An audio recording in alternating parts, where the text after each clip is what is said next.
कधीच नाही चुकणार तुमचे फेवरेट टीव्ही शोज झी5 सोबत, तेही एकदम फ्री।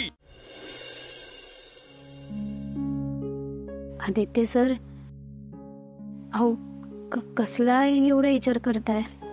काय नाही, तू चल आवरायला घे, आपल्याला उद्या निघावं लागेल ना। अहो, काय बोलताय तुम्ही? काय बोलतोय म्हणजे काय?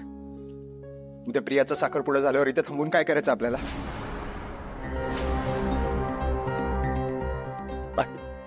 आयुष्यात पहिल्यांदा आईला देवी किर्लोस्करांचा मुलगा हरला। सर, पहिल्यांदा असं झालं असेल, माझ्या भावाने काहीतरी मागितलंय मला आणि मी नाही देऊ शकलो, तर त्यांनी पण तर माघार घेतली ना। का असं केलं त्यांनी? त्यांनी वचन दिलंय आबासाहेबांना। हो, प्रिया मॅडम नबे किती त्रास होतोय त्यांचं त्यांच्या जीवालाच माहिती आहे। त्यांनी प्रेम केलं, त्याची एवढी मोठी शिक्षा मिळाली आहे त्यांना। आपण इथं आल्यापासून आजपर्यंत त्यांनी आपल्याला समध्या गोष्टीत साथ दिली आहे। प्रिया मॅडमचा आबासाहेबांवर प्रेम आहे, एक मुलगी या नात्यानं त्या त्यांची जबाबदारी निभावणारच। अरे पण म्हणून काय स्वतःच्या प्रेमाचं बळी देणार का? हो बोला।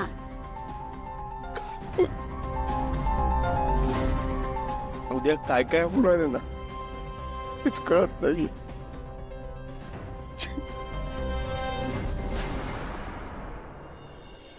त्या अहिल्यासारखं माझं घर सोडून शहरात जाणार नाहीस, तिनं मला फसवलं तशी तू तुझ्या आबांना कधीच फसवणार नाहीस। आणि जर असं झालं ना, तर या खेपेला मात्र मी मरून जाईल। माझं प्रीतम सरांवर खूप प्रेम आहे आबा, माझं तितकंच प्रेम तुमच्यावरही आहे। प्रीतम सर माझ्या आयुष्यात येण्या आधीपासून तुम्ही माझ्या आयुष्यात आहात। तुमची इज्जत, तुमचा स्वाभिमान मला माझ्या प्रेमापेक्षा जास्त महत्वाचा आहे। प्रीतम सरांचं प्रेम जर माझ्या आयुष्यात असेल ना, तर ते मला मिळेलच। पण एक मुलगी म्हणून मी तुम्हाला कधीच त्रास नाही देणार, कधीच तुमचा विश्वासघात नाही करणार। म्हणूनच तर मनात नसतानाही तुम्ही निवडलेल्या मुलासोबत लग्नाला तयार झाली मी।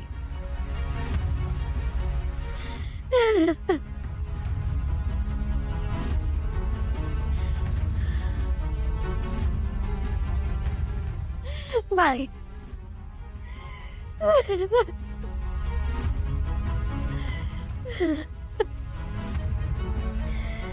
माझ्या प्रेमामुळे माझं प्रेम हरलं बाय।